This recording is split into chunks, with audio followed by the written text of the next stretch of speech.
নমস্কার, কেমন আছেন সবাই? আশা করছি ভালোই আছেন। আমার নতুন আরও একটি ভিডিওতে আপনাদের সকলকে স্বাগত জানাই। শুরু করতে চলেছি আজকের ভিডিও। আজকে একটি রান্নার রেসিপি আপনাদের সাথে শেয়ার করছি। হয়তো অনেকের জানা আছে এই রেসিপিটা, আবার হয়তো অনেকের জানা নেই। তো যাদের জানা নেই তাদের আশা করছি অনেক হেল্পফুল হবে আমার এই ভিডিও। তাহলে শুরু করা যাক আজকের ভিডিও। আজকের রেসিপি ডিমের সর্ষে পোস্ত। আজ আমাদের বাড়িতে দুপুরে লাঞ্চের মেনু ছিল ডিমের সর্ষে পোস্ত, সাথে ছিল গিমা শাকের ভাজা, আর ছিল আলু রায়তা। চলো তোমাদের সাথে সেটাই শেয়ার করা যাক। প্রথমেই আলু রায়তার জন্য কড়াই গরম করে কড়াইতে নিয়ে নিয়েছি সরষের তেল, তাতে নিয়ে নিচ্ছি গোটা চারেক শুকনো লঙ্কা। শুকনো লঙ্কাটাকে ভালোভাবে ভেজে তুলে নেব আলুতে মাখানোর জন্য। শুকনো লঙ্কাটা ভাজা হয়ে গেছে, এখন আমি তুলে নিচ্ছি একটা বোলের মধ্যে। তারপরে নিয়ে নিচ্ছি ওই তেলের মধ্যেই কেটে রাখা পরিমাণ মতন পেঁয়াজ, যতটা আমি আলুতে মাখাবো। তেলের মধ্যে পেঁয়াজটা দেওয়ার পর তারপর দিয়ে দিচ্ছি অল্প পরিমাণ লবণ। লবণ দেওয়ার কারণে পেঁয়াজটা খুব তাড়াতাড়ি ভাজা হয়ে যাবে। লাল লাল করে পেঁয়াজটা ভেজে তুলে নেব সেই বোলের মধ্যে, যেই বোলের মধ্যে আমি আগে থেকে শুকনো লঙ্কা ভেজে তুলে রেখেছিলাম। তারপর চলে আসছি পরবর্তী রান্নায়। আর ততক্ষণে ডিমটাও ঠান্ডা হয়ে গেছে, আমি খুব সুন্দর করে ছাড়িয়ে রেখে দিয়েছি। দেখো, একটা ডিম সেই ফেটে বেরিয়ে এসেছে। যত ভালোভাবে চেষ্টা করলেও কেন জানি না প্রতিবারই একটা না একটা ডিম এরকমভাবেই ফেটে যায়। ডিমের শাক ভাজার জন্য নিয়েছি এক মুঠো ডিমের শাক, নিয়েছি একটা বড় সাইজের টমেটো কুচি, নিয়েছি দুটো পেঁয়াজ কুচি, আর নিয়েছি অল্প পরিমাণের কাঁচা লঙ্কা কুচি। কড়াইটা ভালো করে গরম করে নিয়ে দিয়ে দিচ্ছি ওতে অল্প পরিমাণে সাদা তেল। তেল ভালো করে গরম হয়ে যাওয়ার পর দিয়ে দিচ্ছি তাতে পেঁয়াজ কুচি।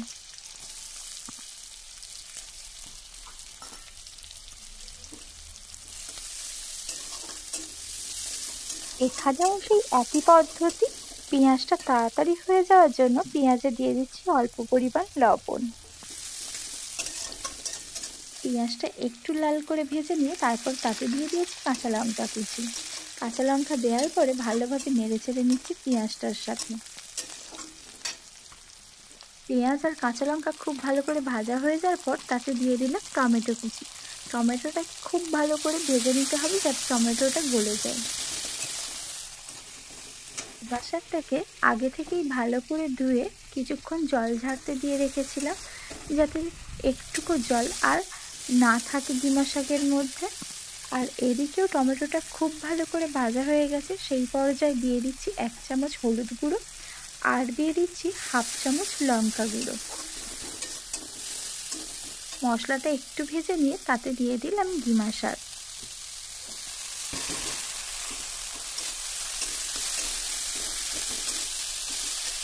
ডিমা শাকটা দেওয়ার পর তারপর দিয়ে দিচ্ছি অল্প পরিমাণ লবণ।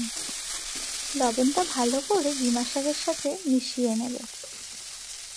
ডিমা শাকটা এরকম সেদ্ধ হয়ে আসার পর দিয়ে দিচ্ছি 2 চামচ সর্ষে বাটা।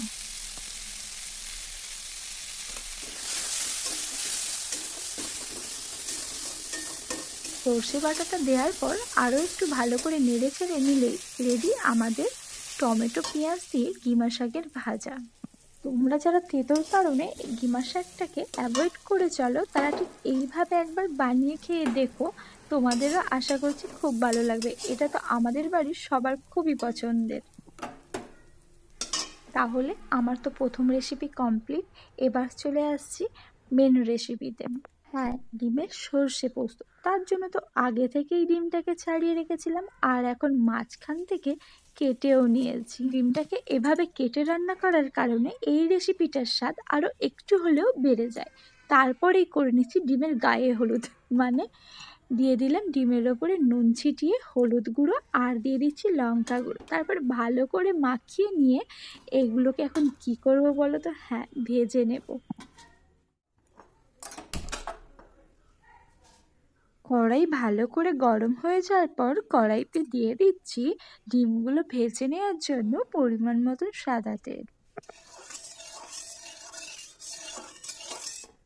তেল ভালো করে গরম হওয়ার পর ডিমগুলোকে আস্তে আস্তে এইভাবে তেলে ছেড়ে দিতে হবে।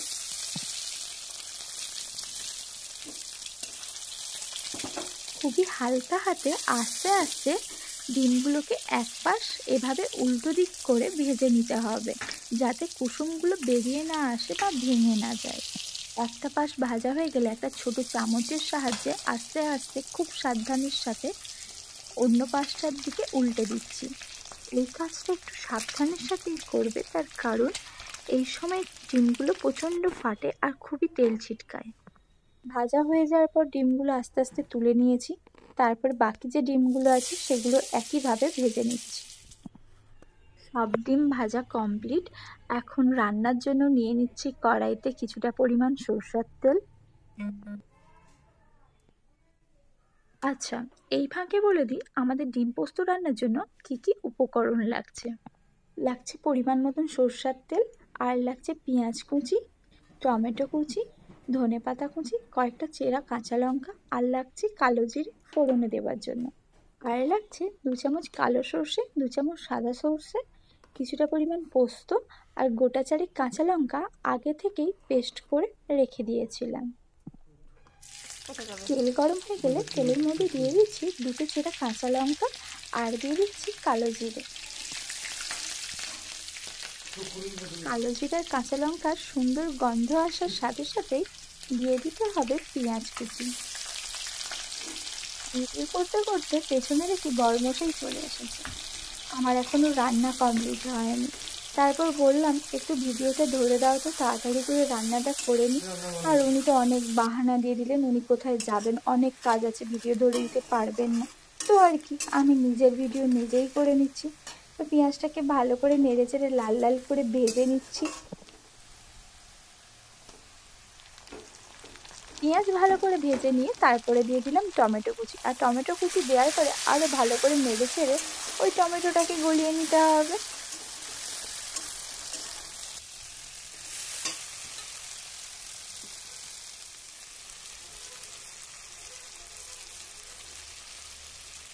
টমেটো পেঁয়াজ দুটোই ভালো করে ভাজা হয়ে যাওয়ার পর দিয়ে দিচ্ছি 2 চামচ হলুদ গুঁড়ো, আর দিয়ে দিচ্ছি 1/2 চামচ লঙ্কা গুঁড়ো।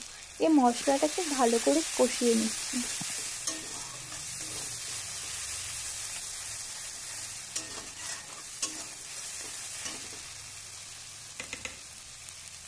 মশলা একটু কষানো হয়ে গেলে তারপর তাতে দিয়ে দেব বেটে রাখা সর্ষে আর পোস্ত বাটাটা। কিছুটা পরিমাণ দিয়ে দিয়েছি আর কিছুটা আলাদাভাবে ছড়িয়ে রেখেছি।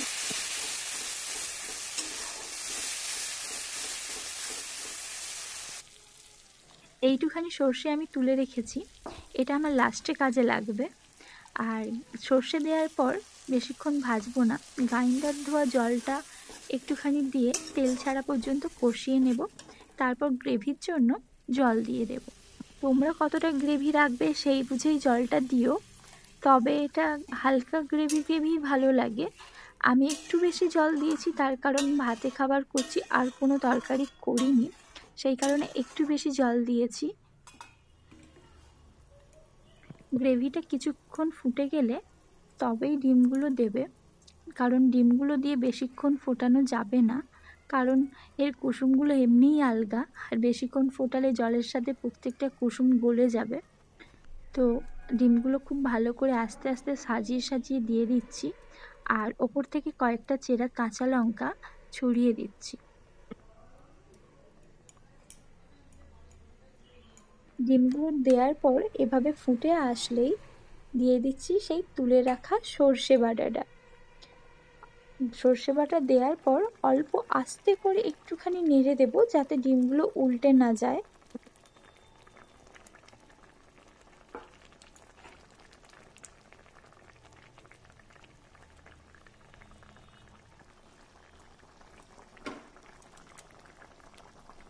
এরপর ওপর থেকে ধনেপাতা কুচি আর একটু সর্ষের তেল ছড়িয়ে নাবিয়ে নিলেই কমপ্লিট আমাদের ডিমের সর্ষে পোস্ত।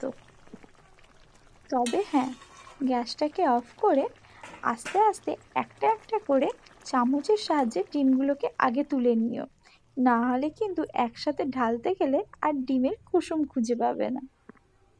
তাহলে আর কি, তোমরাও এবার ঝটপট বানিয়ে নাও দেখি ডিমের সর্ষে পোস্ত।